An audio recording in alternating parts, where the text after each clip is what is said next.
We welcome you to another edition of Snap the Pigskin. Hello, everybody. Super Bowl week is officially here. I'm Noah Clark, joined by Kedrick Sumbris. We've got a great matchup for you. The Super Bowl down in New Orleans, the Eagles and the Chiefs, a rematch from a couple years ago when these two teams met in Arizona.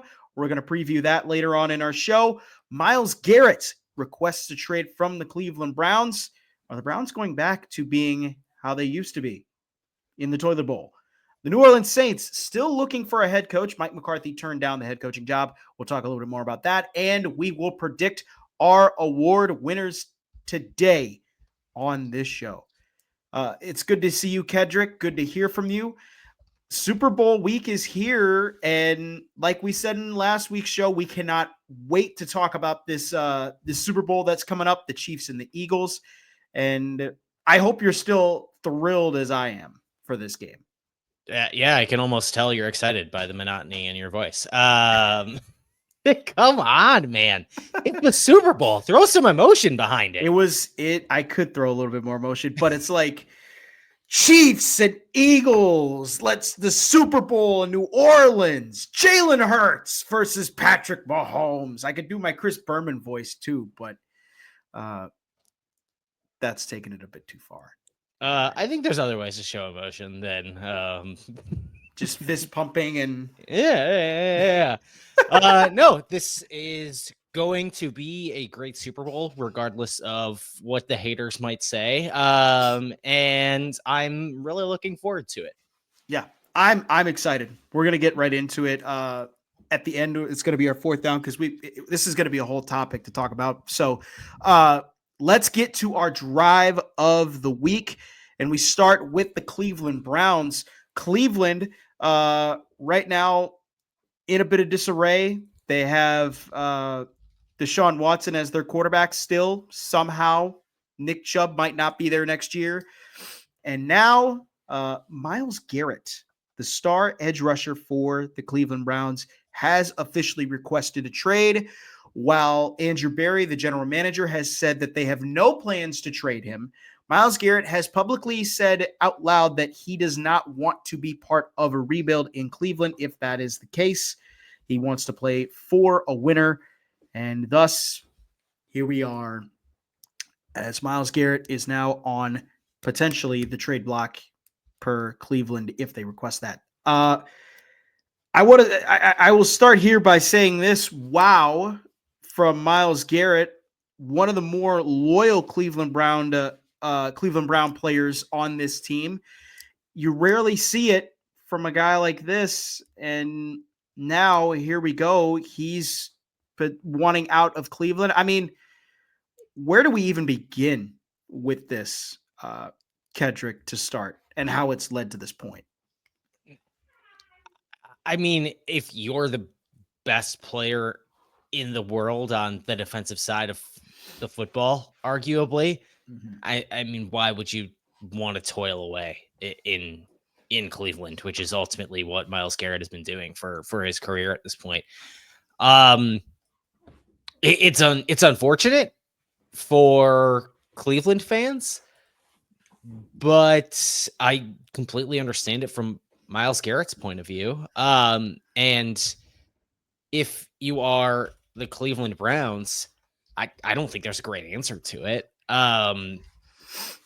It's certainly hard. I think they're going to have a lot of suitors for Myles Garrett, and the contract situation makes it so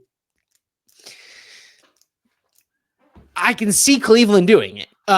It's not like the contract situation makes it so that there is a ton of urgency on Cleveland's side, which should ultimately drive up the price a little bit. He is still under contract for the next 2 full seasons. And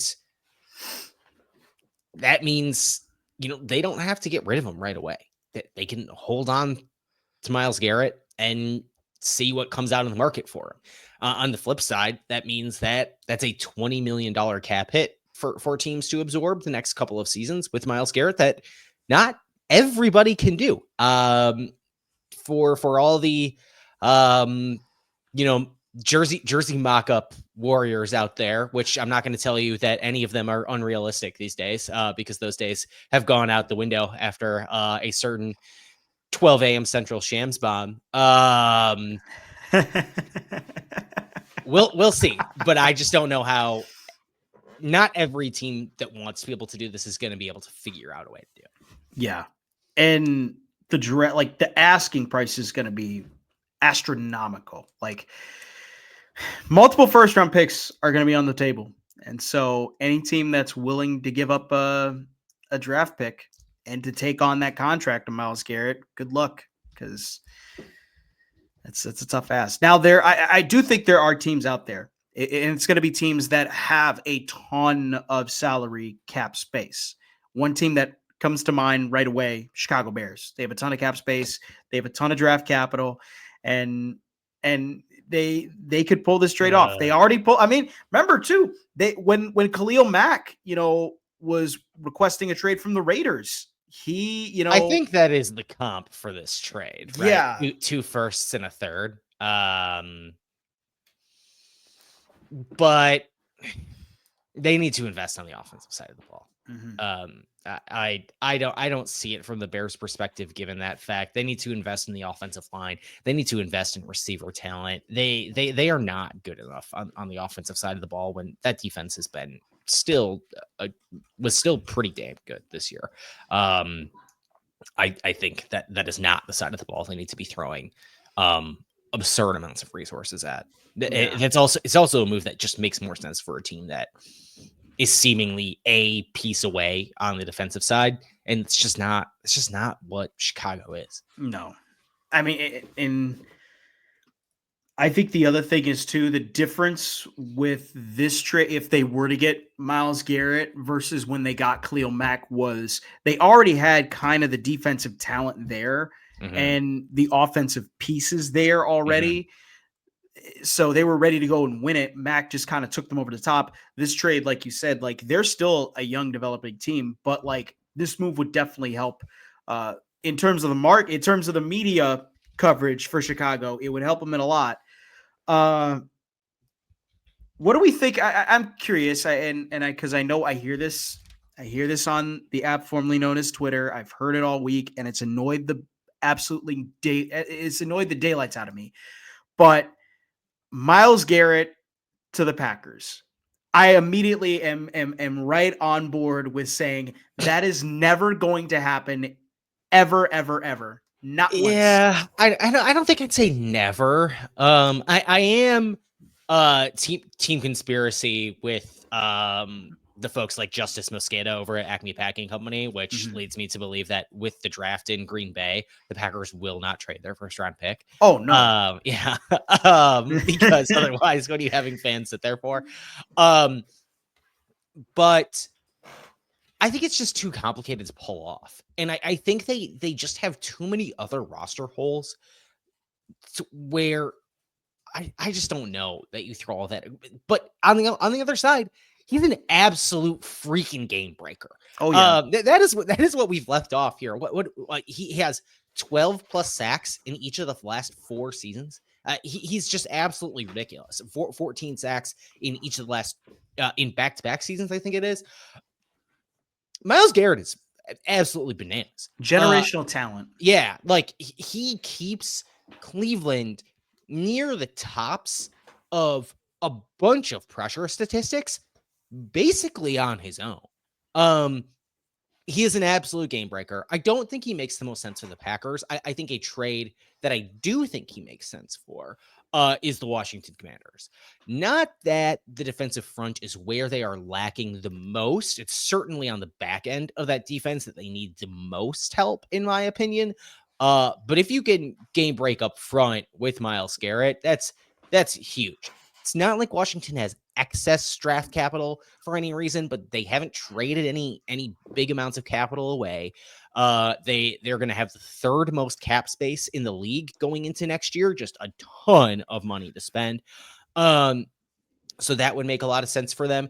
And when you think back to the, I think it was the Khalil Mack trade, for going back there, maybe it wasn't. I remember there was I think it was the Khalil Mack trade that sent him to Chicago, there was a similar package put together by Green Bay. Because it was a first and a second, I think, what that package was. Right. But ultimately, the Raiders chose to send him to Chicago thinking the Bears would have a higher draft pick, even with Mac on that team.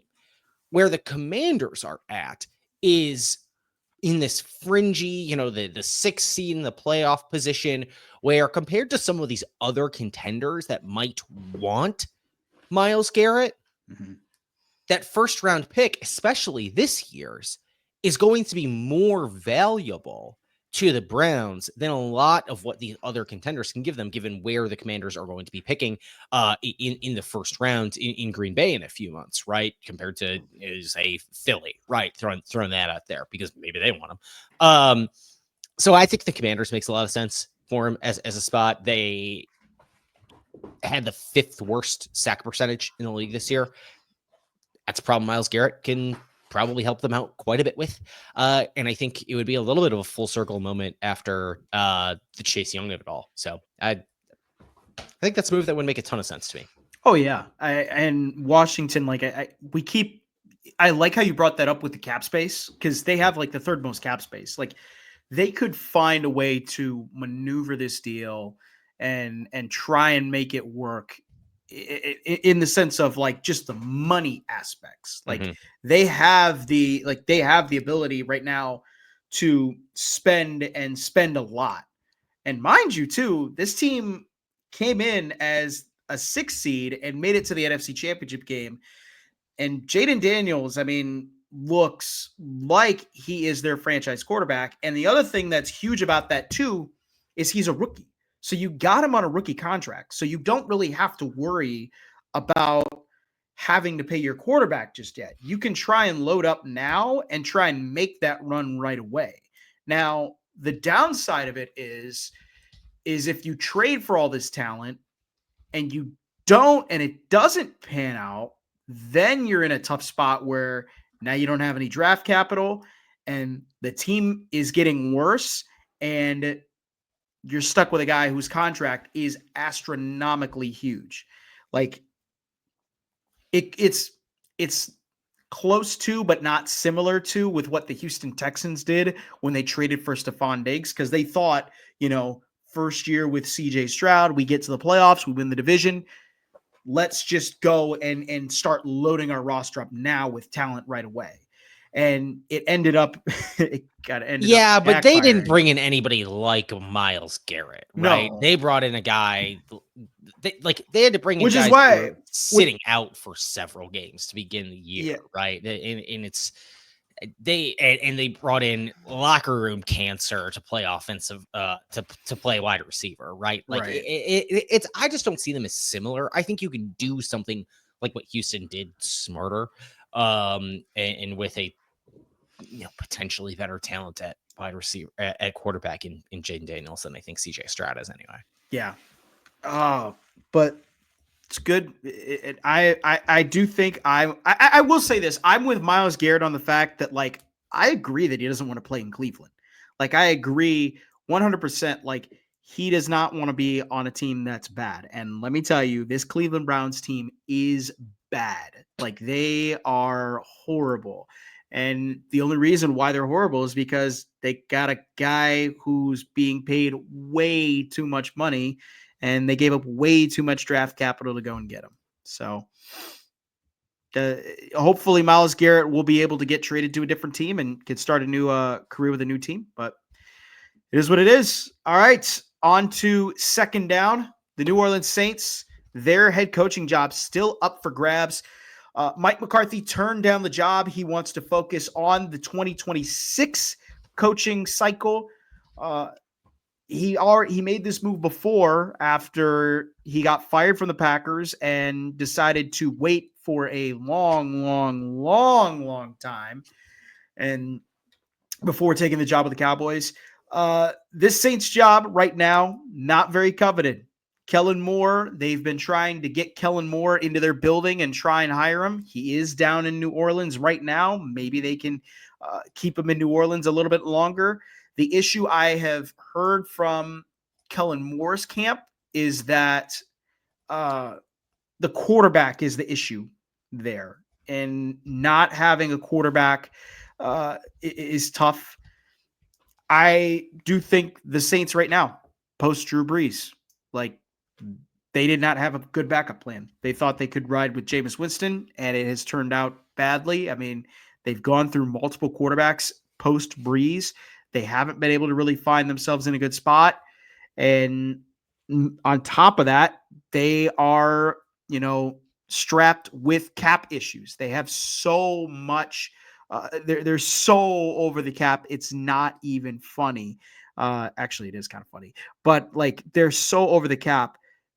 And any head coach who wants to come take this job is already in a tough position with the task of trying to build a competitive football team without a franchise quarterback and without any money barely to spend on this team to go and get the players needed to make this team be successful. I think that Kellen Moore is going to end up with this job. Yeah. It seems incredibly obvious to me that this is what is going to happen. Per every report I have read, including some good reporting by host of Locked On Saints, they're seemingly just they have told every candidate that they are just not making a hiring decision until after the Super Bowl, which means that it's Kellen Moore's job. That's how it works. Yeah.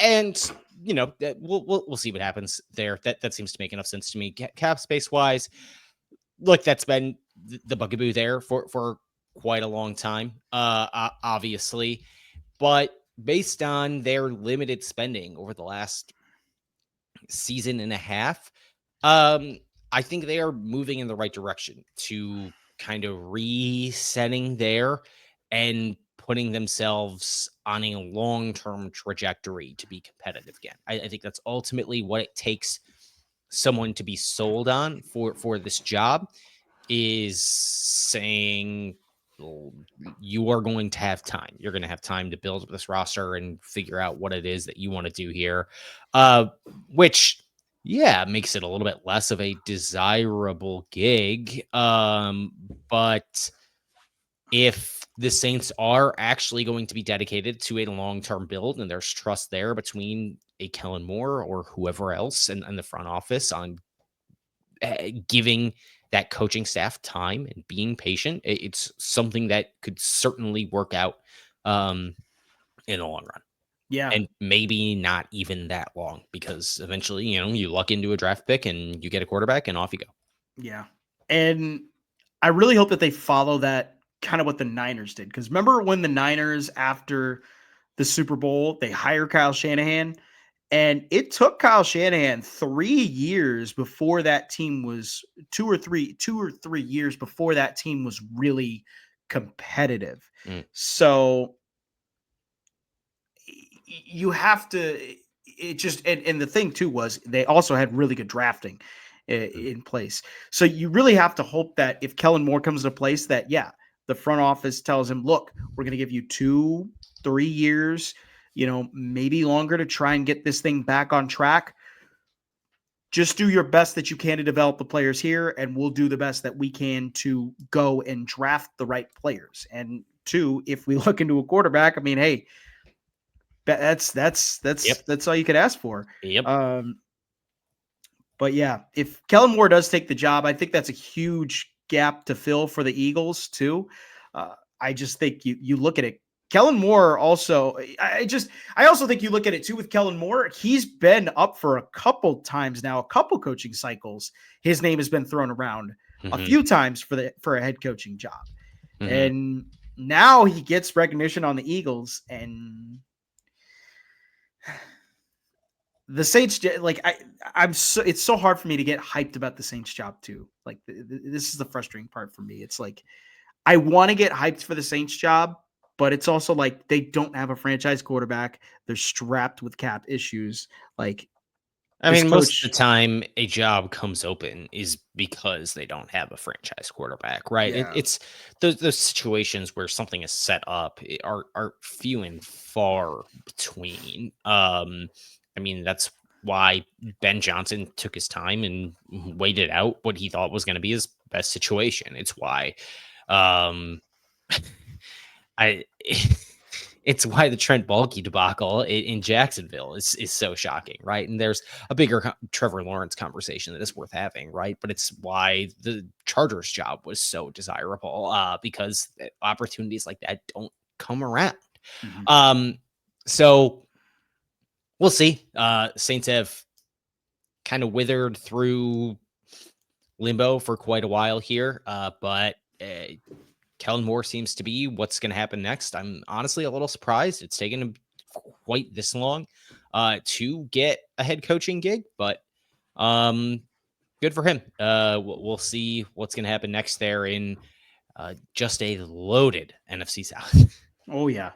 I mean, you talk about like the NFC South isn't just yet being the division that's pretty dominant. So it's a wait and see type thing. Mhm. Third down. Let's get into third down here. NFL Honors is this week, and it's the award show every year that hands out the NFL's most prestigious awards every year in the NFL. Some of these awards are as follows: the Rookie of the Year, Offensive Rookie of the Year, Defensive Rookie of the Year, Head Coach of the Year, Offensive Player of the Year, Defensive Player of the Year, Assistant Coach of the Year, Comeback Player of the Year, and the MVP. And so we've got a lot there's a lot of awards that are going down, but we're just going to limit this because we want to get to our Super Bowl talk here. And we're going to limit it to just the Offensive Player of the Year, the Defensive Player of the Year, the Comeback Player of the Year, and the MVP. Maybe, I don't know if you want to do Offensive Rookie of the Year, Defensive Rookie of the Year, we could throw that in there. I do not care even a little bit. Okay. So we'll just do the good, because I want to get to the Super Bowl talk. So we'll do Offensive Player of the Year, Defensive Player of the Year, and Comeback Player of the Year and MVP. So let's start with the list for the MVP with the not the MVP, the Offensive Player of the Year, and this award is usually given to the player who has been the most dominant on their offensive position, and As a non-quarterback. and it's mostly known as the non-quarterback award because a lot of times the quarterback award is usually the MVP. So the candidates for Offensive Player of the Year are as follows: Saquon Barkley, Joe Burrow, Jamar Chase, Derrick Henry, and Lamar Jackson. So there is two quarterbacks on this list. So let's start there. Kedrick, who is your pick for Offensive Player of the Year? It's going to be Saquon. It should be Saquon. He's just been incredible all year. Every, every time I've watched him this year has just been phenomenal, dating all the way back to that game in Brazil, which feels like a lifetime ago. And the way you just know watching the Eagles every game, he's gonna rip one off at some point in time. And yeah, against the Packers in the wild card round, that one that he ripped off was the penultimate Last play. offensive play of the game before the kneel down, and when he could have ripped off a huge one. No, you cannot do that while you are on camera. You cannot. It just looks horrible. What? I'm just popping my No, knees. you got it. You got to stop. You got to stop. I got old man knees. It just looks terrible. You cannot do that while you're on camera. You cannot. God. A battle going back weeks now. Yeah, like he's gonna rip one off against Kansas City. I am sure of it. It's gonna be a question of whether or not Kansas City can score enough points to wipe away the inevitable Saquon big run. And that is the inevitability to him this year is what I think separates him from the rest of the pack among these finalists. Yeah.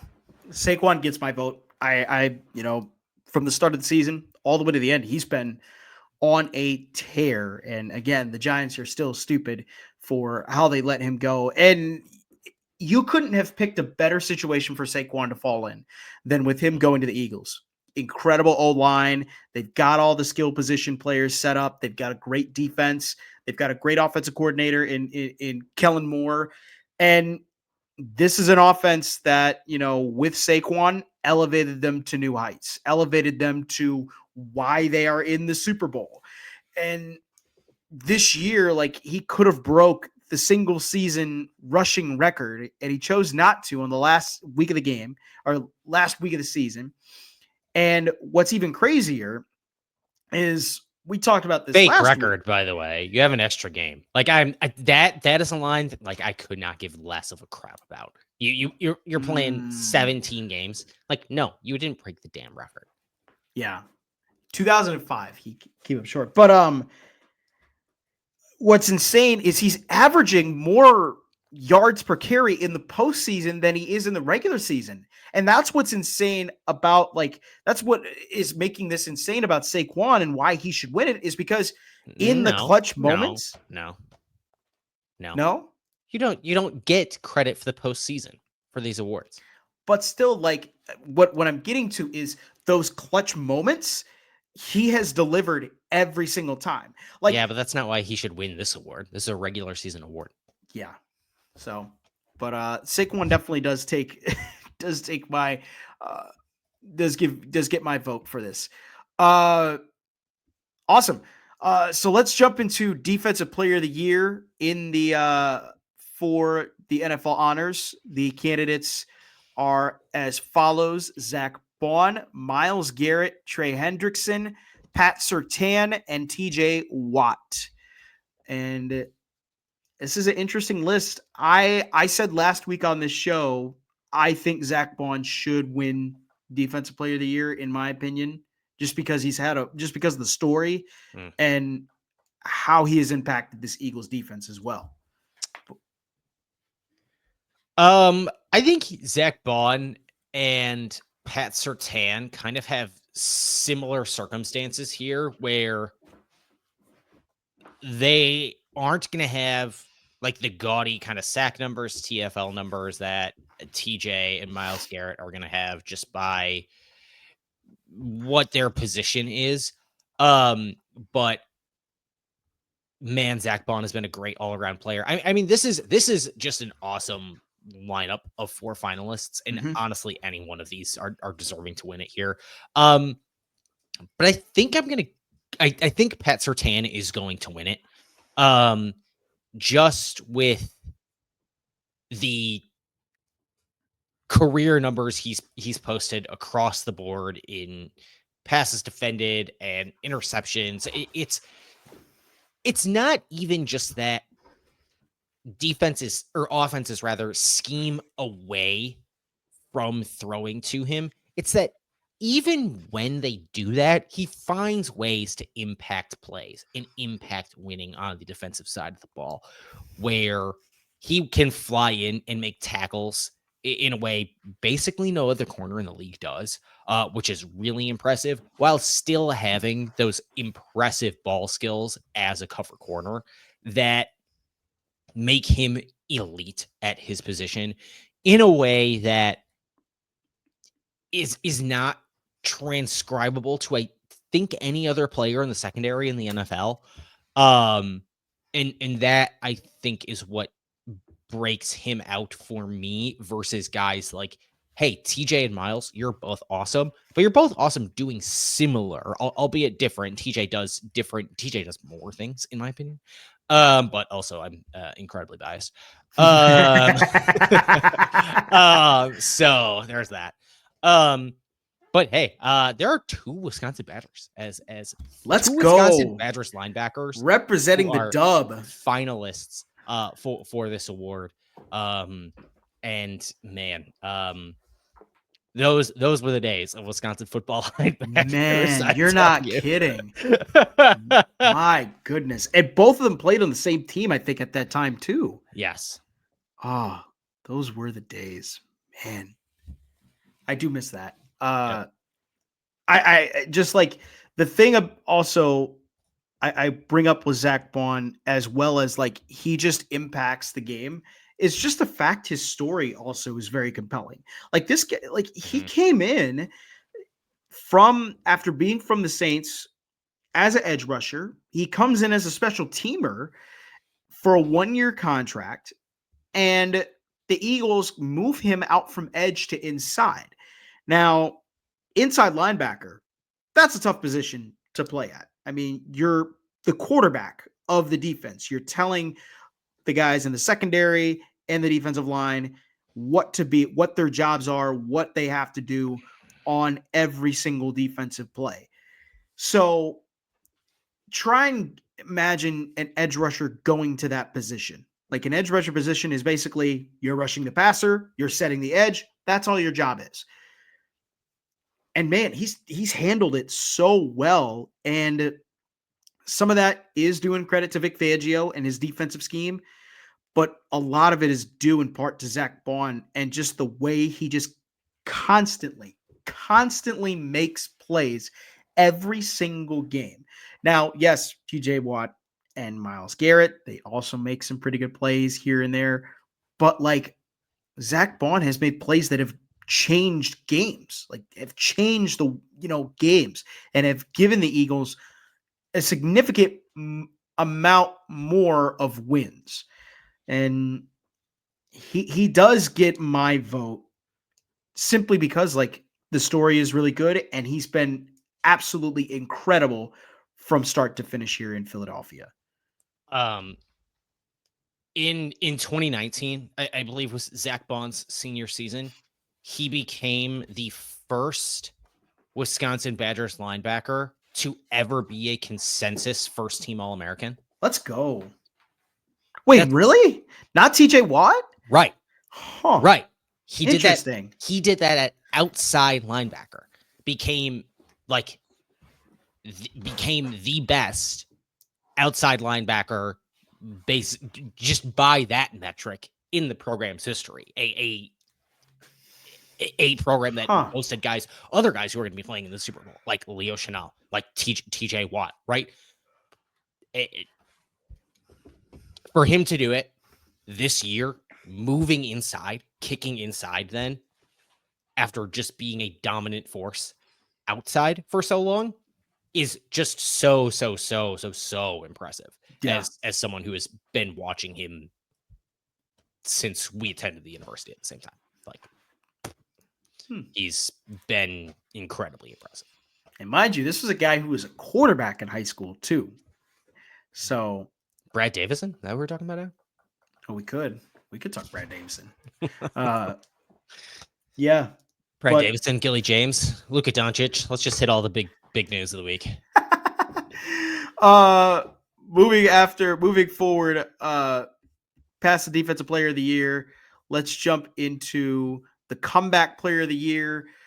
This award is given to people who are coming off an injury, or something else, or some sort of, tragedy, and they have a breakout season. I don't know how you can describe the comeback player of the year other than the award is basically, it's the tragedy award. It's the, like, which tragedy is worse and like how big is your rise back to start? All I'm saying is, how many times is Damar Hamlin going to be the finalist for this award? I recognize that it's only the second year in a row. I recognize that it's only twice so far. But like, God.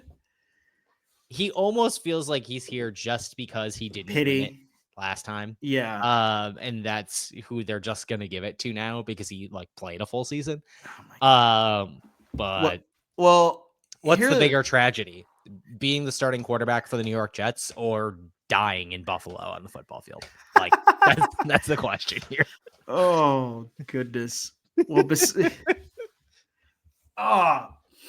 besides Damar Hamlin, here are the candidates. And the candidates are Christian Gonzalez, J.K. Dobbins, Sam Darnold, and Joe Burrow. This is a tough list.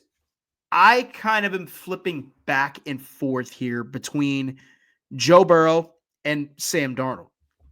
And it's only because the only reason I say with Sam Darnold is like at the beginning of this year, Minnesota was projected by us to finish last. They were not going to be a good team this year. And somehow, some way, Kevin O'Connell found a way to get that offense going. And you know who was the driving force of that offense? It was Sam Darnold. I mean, put up career highs. Career highs. This was a guy who was a backup, who came in on a one-year deal also, by the way, to be the backup to J.J. McCarthy potentially. And now you look at it like, here he is, potential winner for comeback play of the year. Like, I'm a big Sam Darnold lover. I do love Sam Darnold because he was just such a fantastic quarterback to watch at USC. And the story that he's had to go through too is somewhat tragic. He played quarterback for the New York Jets, as you said, and he also played quarterback for the Carolina Panthers. So two really god-awful franchises. But man, just bouncing back and having a career year in Minnesota, I definitely think is deserving of comeback player of the year, in my opinion. He just balled out this year. I just think it's going to be Damar Hamlin. Like I don't like. There's no real reason. There's no reason. You just think gut feeling tells you. Yeah. Yeah. Well, then, other than Damar Hamlin, do you have anybody else who'd be close to that? Like, I don't care. I don't. Fair. All right. And then the last one, the MVP, the most valuable player. Let's get to these candidates because there's a lot of there's some good candidates on this list. Lamar Jackson, Jared Goff, Joe Burrow, Saquon Barkley, and Josh Allen are the finalists for the MVP. And I am going to start off by saying this. Josh Allen, I flipped back and forth with Josh Allen. He had a very good year. But if, we said this last week and you said this last week too, Kedrick, if you want to talk about, why this award is called the most valuable player, it's because who shows the most value to their team. And Saquon Barkley has shown the most value, in my opinion. You look at it, phenomenal numbers this year, could have got even more and turn the Eagles into a Super Bowl team. I mean, it's simply put, like, if they did not sign him, I don't know where the Eagles would be at, but like he elevates their offense to a whole nother level where now they're sitting here on the doorsteps of winning their second championship. And it's all because of Saquon Barkley this year. Here is my counter argument to that. Saquon Barkley. Your counter argument to your argument. Saquon Barkley did not even generate the most EPA per rush. Mm-hmm. Or sorry, did not even generate the most expected points added on the season as a whole as a ball carrier on his own team. That goes to Jalen Hurts. Mm-hmm. You are just, and this is where, like, yeah, we probably just need to rename the Offensive Player of the Year award to something like the non-quarterback of the year award. The Barry Sanders award. Yeah. And like, I just don't know how people feel about just purely bifurcating the MVP versus like quarterback of the year thing. Like, I think we probably need to, because I think we've just gotten too smart about football where we know the most valuable player on the field just is the quarterback. It just is.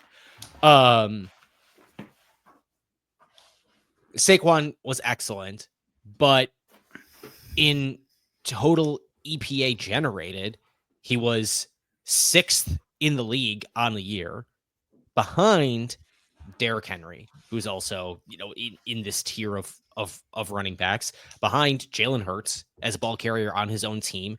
He was a a less effective ball carrier by total EPA than Josh Allen, who's also up for this award as well. I get it. I just think far and away the quarterback is more valuable.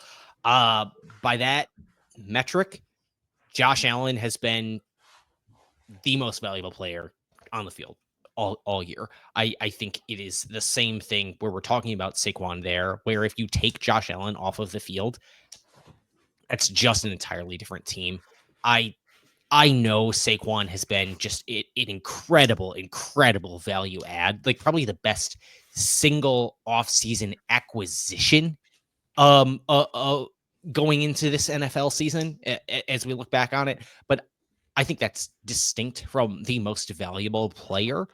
To me, it has to be Josh Allen, not just what he does with his arm, but also with his legs, as I said, just a moment ago. And I think that speaks to just how impressive he was this year, considering the fact that his passing numbers really just aren't that gaudy. It's 28 passing touchdowns and six interceptions.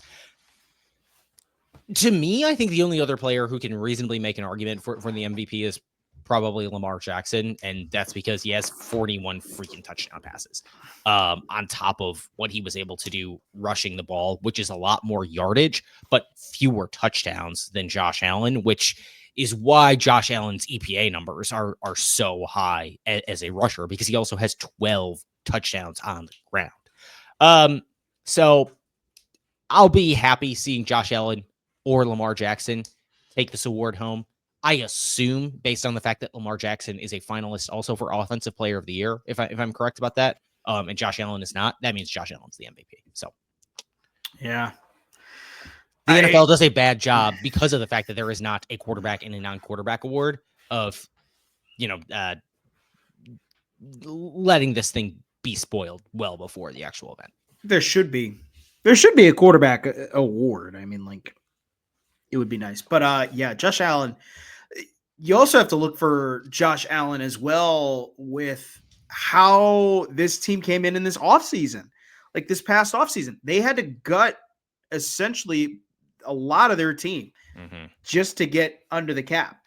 And the fact that they were, able to still make it to the postseason and make it to the NFC Championship game is really impressive. And Josh Allen was the driving force of that. I mean, you look at it in all three of the playoff games, Josh Allen played well, except for that legacy drive that he had at the end. But still, he played well in all three of those games and kept that team, in it regardless. So I do think, Josh Allen is deserving of it. I do think, the numbers aren't there, but all season long, he has been balling out of his mind. And you cannot deny that this guy deserves the MVP, which would be the first one in his career. Yeah. So I give credit to that. And so excellent that is back, by the way. Yeah. Thank you. Let's get right into it now, because finally, Super Bowl. The Super Bowl is here. Chiefs and the Eagles. We're going to talk a little bit about this, and then we're going to make our pigskin pick. Chiefs and the Eagles, Super Bowl showdown. This is a rematch a couple years ago from the Super Bowl in Arizona. The Chiefs won off a very Chiefs-like play. A holding call is what decided the game for the Kansas City Chiefs against the Eagles, and the Chiefs won the game. So, yeah. Now here we are, fast forward 2 years later, and we are in New Orleans, and the Saints in the Saints Superdome, and the Chiefs are playing the Eagles. Eagles with Saquon Barkley having a phenomenal year. The Chiefs grinding super hard to get to a three-peat, something that no team in NFL history has ever done. There's been a team that's won 3 conference championships, 3 straight conference championships. That first team to do it was the Green Bay Packers. This time, it could be the Chiefs that could win 3 straight Super Bowls. The Patriots have never done it. The Bills never did it back in the early 90s. The Cowboys never did it. It's all up for grabs here for Kansas City. And the big thing has been not that offense, surprisingly. It has been that defense. Sunday's going to be a clash of the Titans, and it's going to be a clash of the Titans specifically on that defensive line. These are two really good fronts going against each other. The Eagles' offensive line, one of the best in the league, against the Chiefs' defensive line, one of the best in the league, respectively. So, Kedrick, buckle up. This is going to be a fun game on Sunday. If you're not ready to go for this game, ladies and gentlemen, you should watch something else. That's just I guess those are the options. Yeah. Yeah. So, but this is going to be fun. What are your thoughts on this game going into Sunday? I'm looking forward to seeing how the Eagles offense and Jalen Hurts handles the blitz. Steve Spagnuolo has blitzed 31.6% of defensive snaps. I believe that's just in the regular season, according to Pro Football Reference, which is the 4th highest mark in the league. Just below Kansas City in that mark is Washington, which blitzed against the Eagles almost 44% of their snaps in the conference title game, which is just absurd. If extrapolated over the course of a season, that would be far and away the leader in the league. But the Commanders blitzed just slightly fewer times per offensive snap than the Chiefs did over the course of the regular season. Now, my guess is some of that was game script dependent of the Commanders needing to force the Eagles into negative plays after Washington fell behind early and was behind big time. Because, that's what you got to do. You got to try to force your way back into it. And whether or not the Chiefs, take a look at that and say, all right, I'm a little bit concerned because on snaps where Jalen Hurts was blitzed, he still passed 10 of 16 for 141 yards and a sack. When he was not blitzed, though, he was 10 of 12 for 105 yards, a touchdown and a sack, right? It's not that like Jalen Hurts had to do a ton in that game, a total of 245 yards, right? Like it's not pedestrian, but it's not elite. So I'm really wondering what's going to happen there. And in that push-pull between, all right, we're going to sell it to stop the quarterback versus we need to make sure a guy like Saquon doesn't get loose. They're not going to be able to check the ball down to a tight end really quickly and have guys run all over them because I don't know that the Chiefs have guys over the middle to handle that if Jalen Hurts can get the ball out effectively against the blitz. Yeah. And the blitz is going to be very key. Spags is really good at dialing up those blitzes at the right time. It definitely is I think it's going to be Kansas City's sole effort to just try and stop Saquon Barkley. I think Spags is going to come in with that game plan of just stopping Saquon. If you can contain Saquon in this game, you really could have a shot at really making this kind of a rough game for Jalen Hurts. Mm-hmm. And I know the last Super Bowl when they met, Jalen Hurts was kind of the factor in that game. Mm-hmm. But time has passed. Jalen Hurts isn't the same guy that we saw in the Super Bowl 2 years ago. And and this has been the issue with Jalen Hurts as a quarterback, is he's not that good of a passer. When you look at the postseason so far, he hasn't thrown over 200 yards passing, I don't think, in any of the games. Has he not? Like he did in the NFC title game. Okay. So, but you look, other than that, like he really hasn't had to do much because Saquon has been so good all season long. Now, I look at where Spags this is where really I think Spags could get advantage of this is he's got the pass rushers to go in on a 4-man rush and just get after him and keep Jalen Hurts confined. If he can do that, that's great. Now, I do think you're right. In terms of linebackers, Chiefs by far do not have the better linebacker core. The Eagles are well and away the better linebacking core of the group. So middle of the field could be where you could look to target. And if that's to Dallas Goedert, if that's to A.J. Brown, Devontae Smith, you're going to target those guys in the middle of the field. Nick Bolton and Leo Chanel are not good cover guys. They're good blitzing guys, but they're not great in coverage. This is the Achilles heel to the Chiefs defense, which arguably makes the Eagles like just a fantastic, gives them an edge against the Chiefs that basically no other team has had. No other team in the league this year has given up more receiving yards to opposing tight ends than the Kansas City Chiefs have, which is a mind-boggling stat considering how good the Chiefs defense has been overall this year. For them to be worst in the league in that metric is mind-blowing, and especially given who the opponent on the other side of the ball is.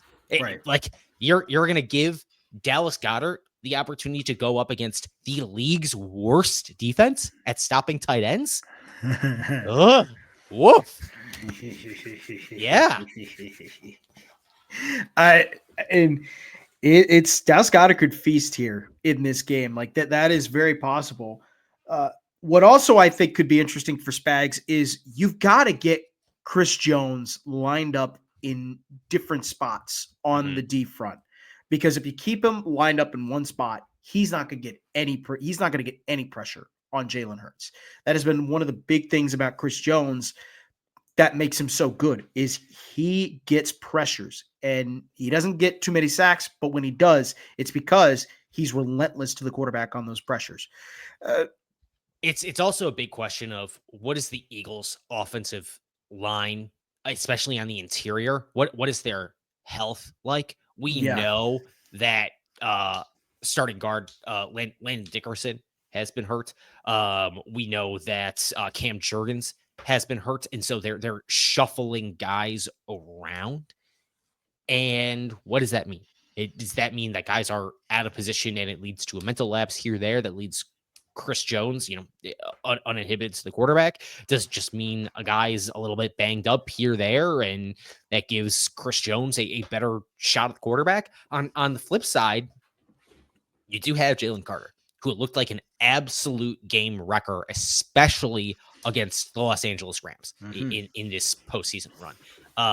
That interior rush game is going to be critical for both teams, and I don't know what that means. On the outside, I'm really curious to see where's that push-pull between the Eagles trying to stop Chris Jones and dedicating resources to him on the interior versus, okay, do we try to swing guys out a little bit further and chip George Karlaftis rushing on the edge, who had the most sacks for Kansas City this year, although nobody on that team has double-digit sacks on that defense.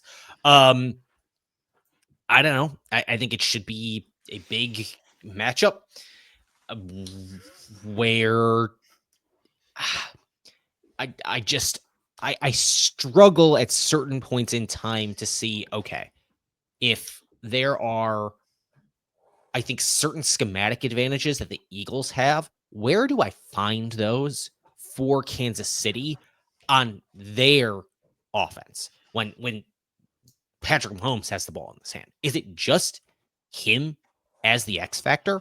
Because that's a great card to have in your back pocket, but like, just from an X's and O's standpoint, I kind of like the Eagles here.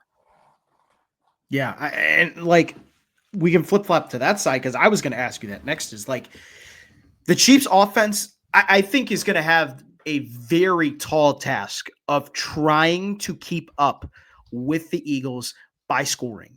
This Chiefs offense, they first time all season they had scored 30 points. Yep. First time all season, and this is the NFC Championship game. Yep.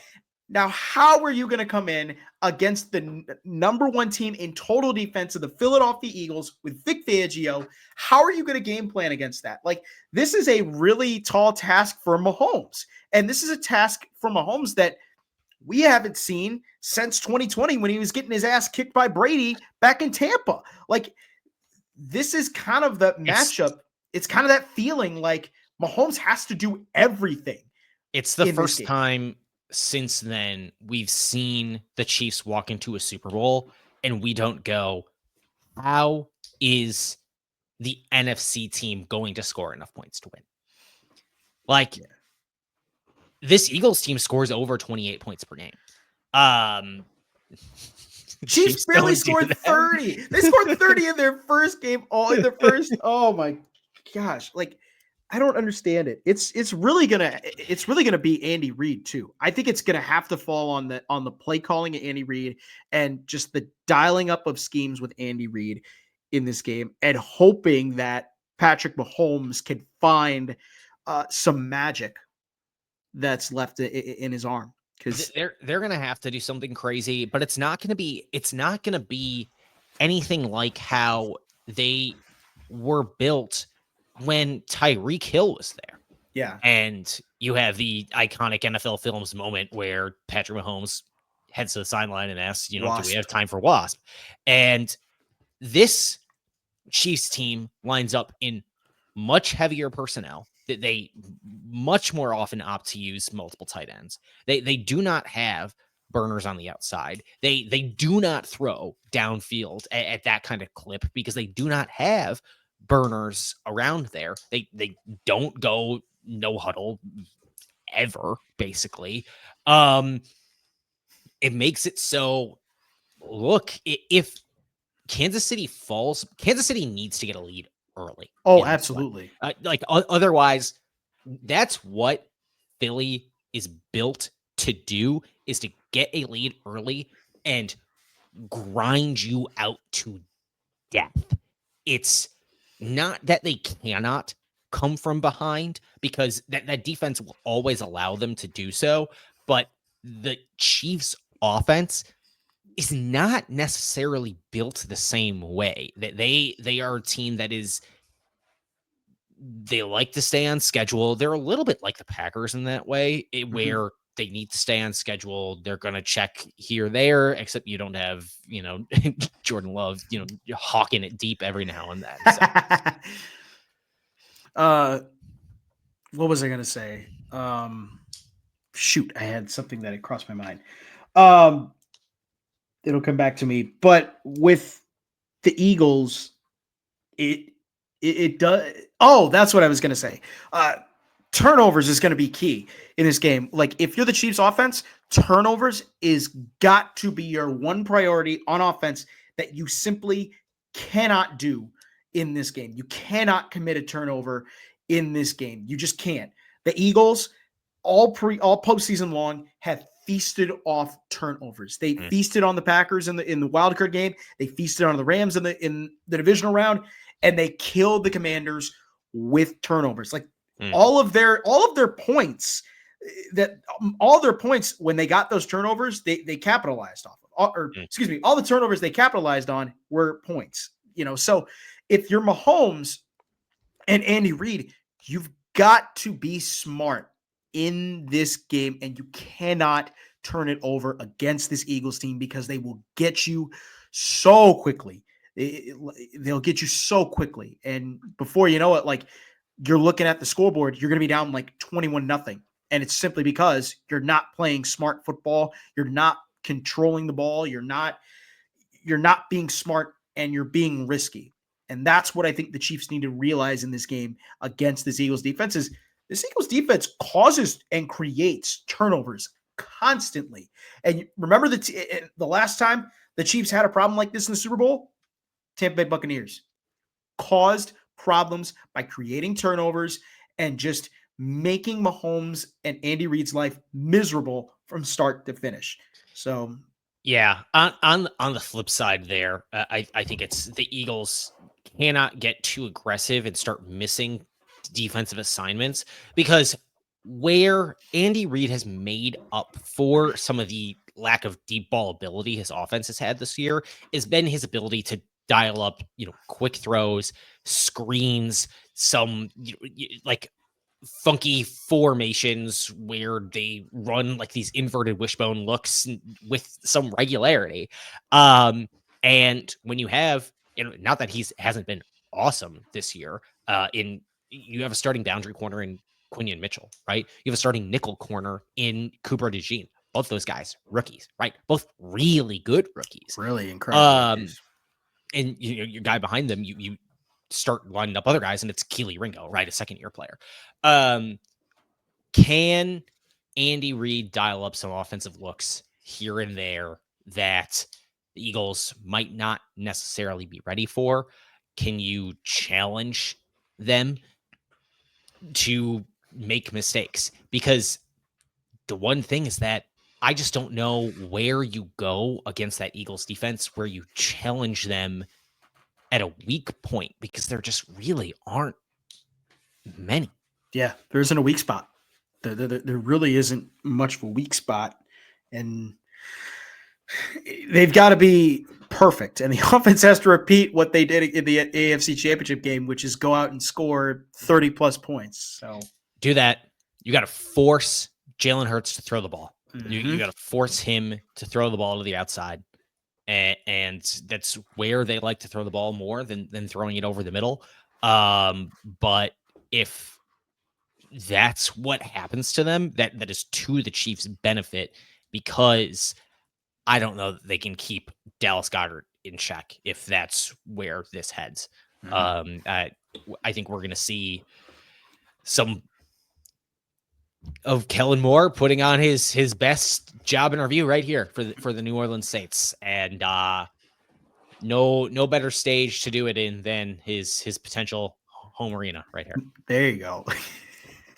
All right, let's get to our Pigskin Super Bowl pick. After all that we have just given all of you listeners, Kedrick, Chiefs and Eagles, who comes out as the NFL champion this year? I feel like you're going to pick Chiefs here because you haven't stopped picking the Chiefs. I really worry about how the Chiefs line up against this Eagles team.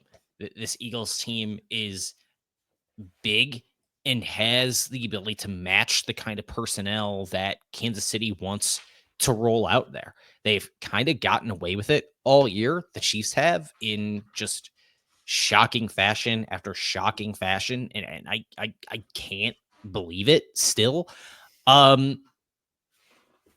This Eagles team is really good. We've seen it since week one. That Brazil game was weird, but then they came out and did the same kind of thing again. Granted, there have been weird turnover things in every single playoff game the Eagles have played this year. So in a certain way, these two teams have kind of both lucked their way into a Super Bowl appearance, but that's what you have to do to get to a Super Bowl at a certain extent in a single elimination tournament. I like the way the Eagles offense matches up against the Kansas City defense in this one. Give me the Chiefs, baby. Oh, yeah. I've been here since August. He's still going. August. He's still here. I'm not leaving now. Now. I've come so close. Dance with the one that brought you. Ugh. Dance with the one that brought you. Chiefs by 3. Chiefs by 3. Man. This is a very good matchup, like, for both these teams. Like, I just hope this game doesn't suck, man. I know that's what you're hoping. People are going to be so obnoxious if this game sucks. Yes, if this becomes a blowout from the Eagles, everybody's just going to be hating on this so much. No, people are going to blow out either way. People are going to be like, "Oh, yeah." I just hope it's a good game. I do think the Eagles, like, you look at it offensively, man, they have Saquon Barkley. If they can get Saquon Barkley going early, I think it really puts Spags in a tough spot. It backs him into a corner. But Spags is... If Saquon rips off a 70-yard run to open this, like... Long day. I might turn it off. But it's just like... That's got to be his main criteria, is just stopping Saquon Barkley. Like, there is no way you can let him break off those big gains, and there's no way you can let him get going. So it's tough. On the other side of it, the Chiefs, their offense, they need to figure out ways to score. They cannot get behind against the Eagles. Eagles will just absolutely eat them up in this game. They cannot turn the ball over as well. Eagles have capitalized so much on turnovers. Yeah. This is going to be kind of a game where it's like it does have that feel kind of a blowout if it gets ugly early. And I'm just going to leave you with these parting words, Kedrick, on who I'm going to pick here. Fly, Eagles, fly on the road to victory. E-A. I didn't think you would notice I muted you. I thought you would just start I singing. saw you moving towards it. I was like, let me finish. Give me the Eagles to win this one. Give me Eagles by 7. I think Philadelphia wins it. I think the offense for the Eagles just takes over. I think they do get that turnover on Kansas City, and Mahomes just plays behind the rest of the game. Give me Eagles in this one by 7. That was a loud sigh. Noah, you have picked against the Chiefs. How many times? 1, 2, 3, 4. You have picked against the Chiefs 4 times this season. And I'm still picking against them. I'm dancing do you know with the one I'm brought. Do you know how many of those games the Chiefs won? All of them? All 4. All 4. You know, we're gonna do it again. We're gonna go for it one more time here to end the season because I will be wearing Chiefs gear though. That's the ironic part. It's the only kind of gear that I have for rooting against these teams. I don't have enough time to buy an Eagles jersey to root for. You don't need a jersey for every team or that any plays shirt in the Super Bowl. What if I just dressed like an Eagle? What if we did that? You don't need to do any of that. Okay. You could just wear normal clothes. Yeah. Yeah. Who are you playing dress up for? Just for myself. Just like at home. Well, Tegan's going to be there too. So I hope she's not watching. That's weird. I don't think it's going to I think it'll make it more weird. I hope when she listens to this episode, she knows what I mean by my goofiness. But anyways, watch. By the way, although I have run away with the cumulative season total here, in the playoffs, this is incredibly close. If we're just counting playoff games, you hold a very slim lead over myself here for the playoffs, and so it appears that this, based on our picks, the Super Bowl will determine who walks away with the playoff crown for our pigskin picks here. Woohoo! Can't wait. I can't wait. Sunday's gonna be fun. I just hope it does not turn to a blowout because those stink. If it's a blowout, at least we know it'll mean the Eagles win. There's no way the Chiefs are winning a blowout. Oh God, no! After this year, no. Have the Chiefs won a blowout game all year? No. I'm sure they may have against a division. Like I want to say the Steelers. The Steelers. Oh, the Steelers on Christmas Day. That was I think that was one of their few blowout games that they had. 7.187.